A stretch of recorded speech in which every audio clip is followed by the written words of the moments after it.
Assalamualaikum warahmatullahi wabarakatuh. Buku autobiografi Soeharto yang berjudul Soeharto, Pikiran, Ucapan dan Tindakan Saya itu merupakan buku yang sebenarnya dipaparkan kepada G. Dipayana dan Ramadan KH. Itu seorang, kalau Ramadan KH ini penulis ya, roman ya, tentang Inggit Garnasih ya. Kemudian Soeharto memanggil Ramadan KH melalui G. Dipayana untuk menceritakan kembali apa yang dipaparkan oleh Soeharto. Jadi Soeharto memang ya, karena kesibukannya sebagai presiden, maka dia tidak mungkin menulis kisah sejarahnya sendiri ya, sehingga melalui orang lain ya. Seperti juga ketika Soekarno menulis autobiografinya itu melalui Cindy Adams ya, yang merupakan seorang wartawan cantik yang berasal dari Amerika Serikat. Nah, seperti halnya Soekarno, Soeharto juga sebenarnya tidak berminat untuk menulis autobiografi. Nah, tentu saja setelah semakin lama semakin berkuasa ya, Soeharto sudah mulai akan menulis buku mengenai autobiografinya itu. Dan ternyata bahwa dalam autobiografi itu banyak disinggung peristiwa-peristiwa sejarah yang terjadi pada masa itu, yang selama ini bagi orang awam atau orang di kalangan rakyat memang tidak tahu apa sebenarnya yang terjadi. Jadi seperti peristiwa Petrus, peristiwa bagaimana dia mengisolasi Soekarno dan kemudian membubarkan PKI, semuanya dilakukan atas nama Mikul Dhuwur Mendem Jero. Artinya Soeharto menghormati Soekarno sebagai orang tua yang memang harus dihormati oleh dirinya yang masih lebih muda. Nah, buku autobiografi ini memang buku yang sebenarnya merupakan buku yang bisa disetarakan dengan Bung Karno, penyambung lidah rakyat Indonesia. Jadi dua buku ini sebenarnya sama sebagai autobiografi, tetapi tidak ditulis oleh yang bersangkutan, tetapi meminta para penulis untuk menuliskan. Jadi yang bersangkutan hanya memaparkan kepada sang penulis itu. Jadi autobiografi Soeharto yang pada tahun 1989 bisa dikatakan sebagai legitimasi terhadap Soeharto sebagai Presiden Republik Indonesia yang kedua. Ini menunjukkan bahwa buku itu adalah merupakan buku yang bersejarah atau katakanlah mempunyai nilai dokumen sejarah yang tinggi. Karena autobiografi itu merupakan penuturan langsung dari pelaku sejarah yang tentu saja belum mengalami pengolahan oleh penulisnya ya, karena penulisnya itu hanya mencatatkan apa yang dikatakan. Jadi belum muncul ya penafsiran dari si penulis. Jadi autobiografi itu lebih bernilai dokumen ya, lebih tinggi nilai dokumennya daripada biografi. Nah, kalau biografi itu ditulis oleh orang lain, oleh penulisnya orang lain, bukan oleh si pelakunya sendiri ya. Jadi di situ pasti sudah ada penafsiran, sudah ada pikiran pengarang terhadap biografi itu. Nah, biografi Soeharto itu kemudian autobiografi Soeharto itu dilengkapi dengan kronik Soeharto. Jadi kronik Soeharto itu merupakan karya tambahan yang merupakan catatan peristiwa secara kronologis mengenai Soeharto sejak tahun 65 ya. Ya, tapi sayang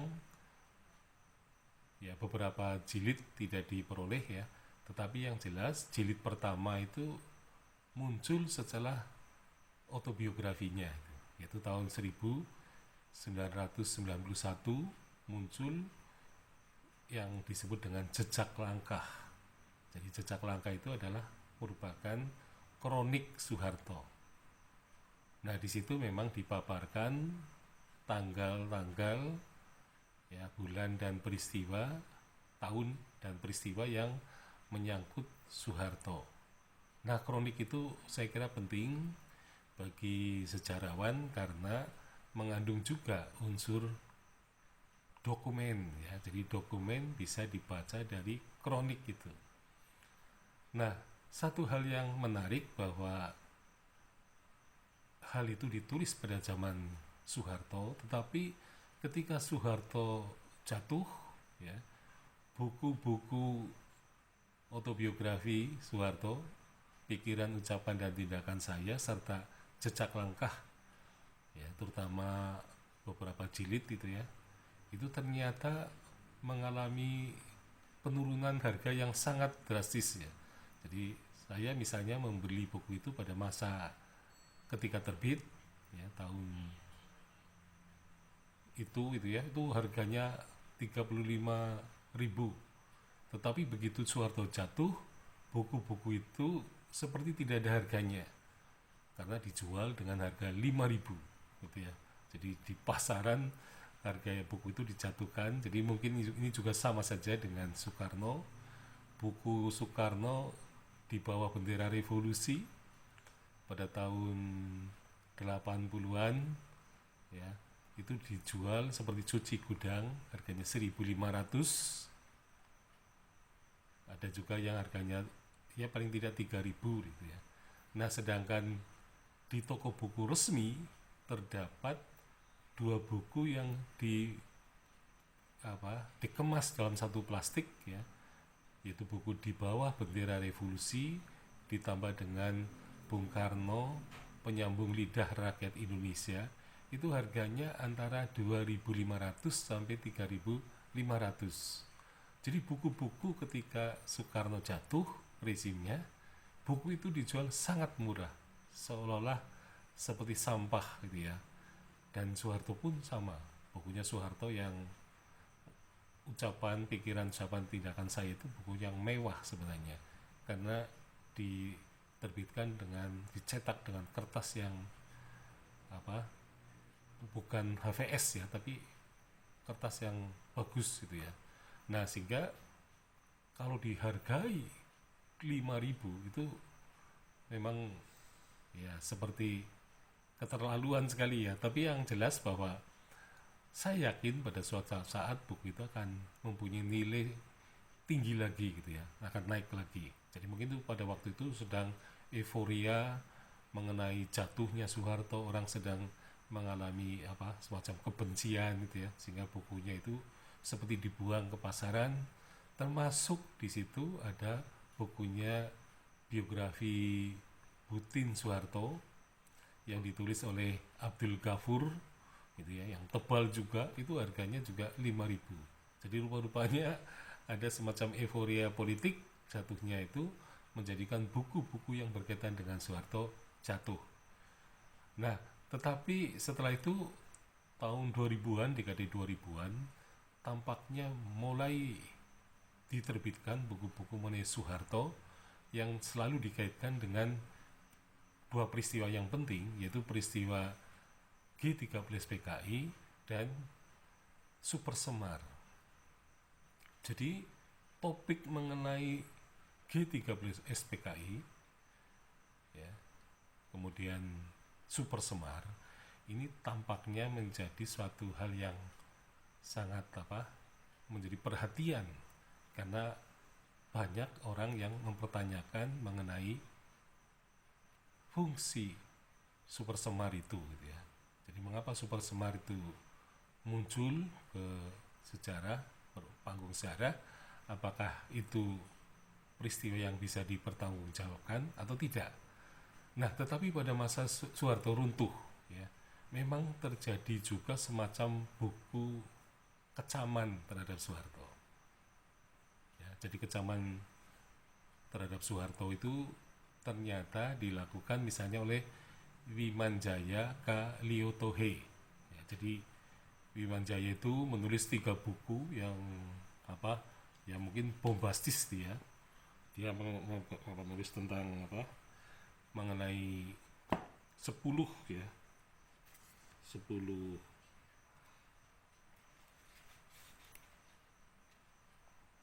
jadi 10 dosa besar Soeharto misalnya.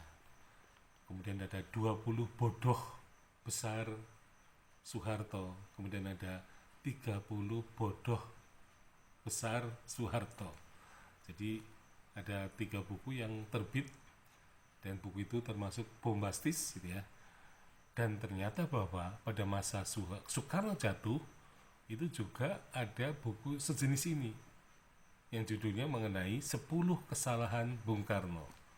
Nah, buku ini juga sifatnya bombastis, yaitu mengungkit-ungkit mengenai Soekarno yang melakukan kebodohan-kebodohan sehingga dia jatuh dari kekuasaan.